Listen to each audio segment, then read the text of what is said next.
It is with great pleasure that I'm pleased to welcome Dr Ben Beck, Head of Sustainable Mobility and Safety Research from Monash University and President of the Australasian Injury Prevention Network. In late April, I received an invitation from Ben to add my signature to the campaign letter asking government to provide infrastructure to support cycling and walking during the COVID lockdown. ASPA thought it would be great to hear more from Ben about the campaign purpose, the outcomes to date, and the future plans. We'd like to welcome you, Ben, and perhaps first of all, maybe just hear a little bit more about who you are and what you do. Thanks, Jo. Yeah, it's great to be here, and it's fantastic to hear about ASPA.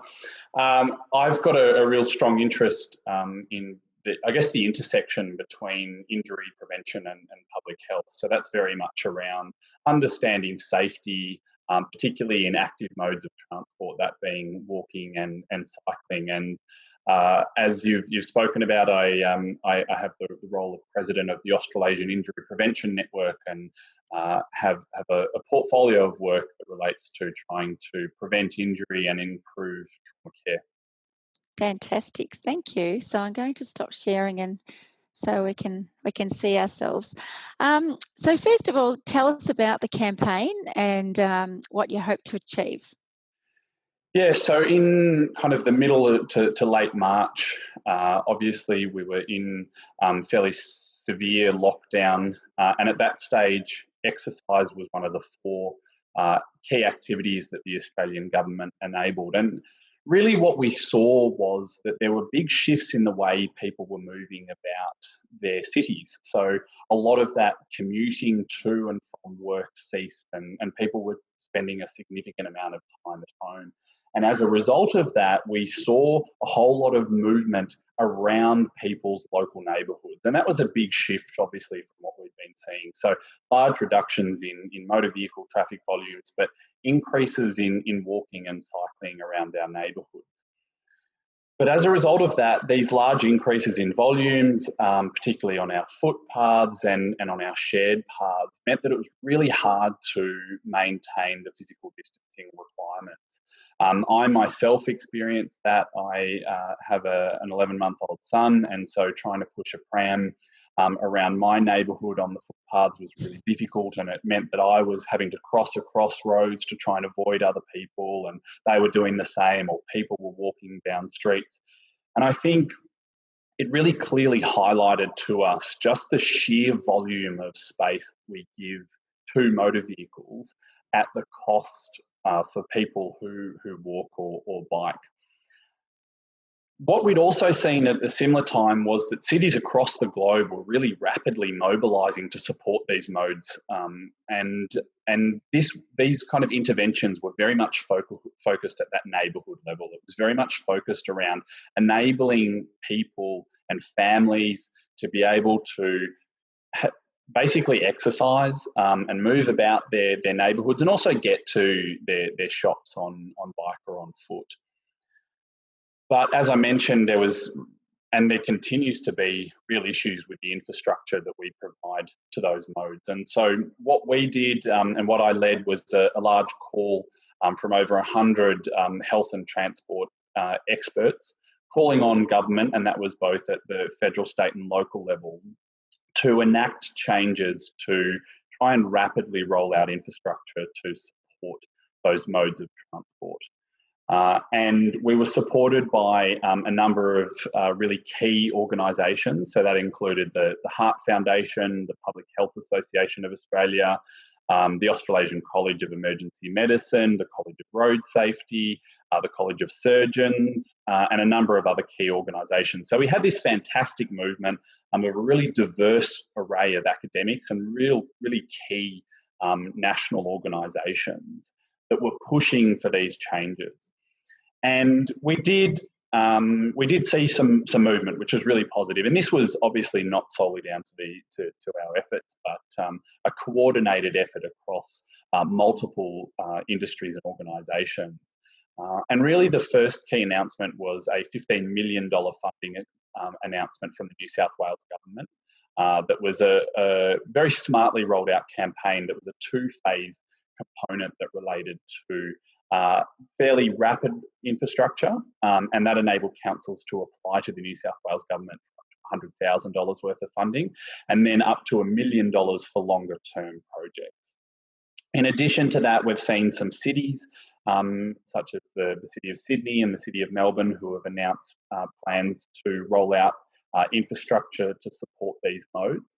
And in addition to that, we've seen a $1.8 billion federal announcement of funding. Now, that's a broad funding package for local councils across Australia to cover a variety of things, but they did specifically name walking and cycling as one of the ways in which the councils can use those funding packages. And that's one of the, I guess, our key activities moving forward is being able to support local councils and providing them with the evidence that they need to obviously support walking and cycling. So I think we've had some small wins, but our achievements at both a local, state and federal level pale in comparison to what's happened overseas. We've seen huge investments from the UK government in the order of £2 billion to specifically support walking and cycling. In Paris, they're rolling out 650 kilometres of temporary infrastructure. We're seeing the same in parts of the US, in Portland, in New York. And so cities are rapidly mobilising to be able to support these modes. And there's obviously been a rolling need for this. So the immediate need was very much around the physical distancing aspect. Yep. But following on from that, we know that public transport in particular capacity is going to be vastly reduced. So we're talking about kind of 10 to 18% reductions in capacity. And if all of those trips, even some of the modelling that We Ride Australia has commissioned, even if a proportion of those trips shift to car-based travel, we're going to have massive gridlock. But obviously, in addition to that, we are going to have significant health consequences in terms of physical inactivity.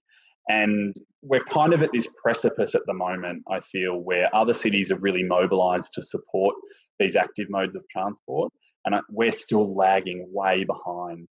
And the real concern from my perspective is this is going to have real negative long-term implications on the health of our population. Yeah, absolutely. And I saw that on your list, you circulated this to 37 ministers, premiers, chief ministers and other MPs. Have you had any formal responses at all? Yes, we have. So we've had formal responses from the New South Wales government and the Queensland government, which has been great to see that they recognise the importance of these initiatives and particularly recognise the importance of supporting walking and cycling. And so I think that's been a really positive step. We've also heard really good feedback from a whole lot of local councils as well. And so there's been movements within individual councils as well across Australia to be able to start pushing for these modes of transport. So I think we've had some really positive feedback, and I think this coordinated call from a really diverse array of leaders in this space has definitely made an impact. But we need to keep the pressure up, right? I mean, what are the next steps? What do you think? How can we keep pushing to get some outcomes, more outcomes, and hopefully federally, not just within some states and cities? Exactly. I think that's a really important point. And to steal the quote from Trevor Shilton from the Heart Foundation, the key to these kind of campaigns is three messages, and that is persistence, persistence, persistence. So we need to keep really trying and I guess keep that call going. The challenge now, as I mentioned earlier, is the changing kind of nature, and we've had to kind of adapt to these situations. So as I said, the initial call was very much around physical distancing. We've now had to move that to public transport, and that will continue to be an issue. But I think we need to keep the messaging going, and it needs to be coming from multiple groups, but with a coordinated voice and a consistent message. I think one of the positives that we have seen from a number of organisations across this campaign, and this is to a degree been facilitated by the fact that we came up with a name for our campaign, which was Space for Health, and that was the hashtag of the campaign. But a number of organisations have come off the back of that and continue to use that consistent messaging to push. But I completely agree with you.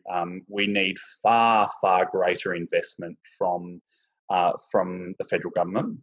There are still significant barriers that exist across all levels of government. We take, for example, local councils are still struggling with the concept of reallocating space, particularly car parking space. That really acts as a barrier to change at the moment.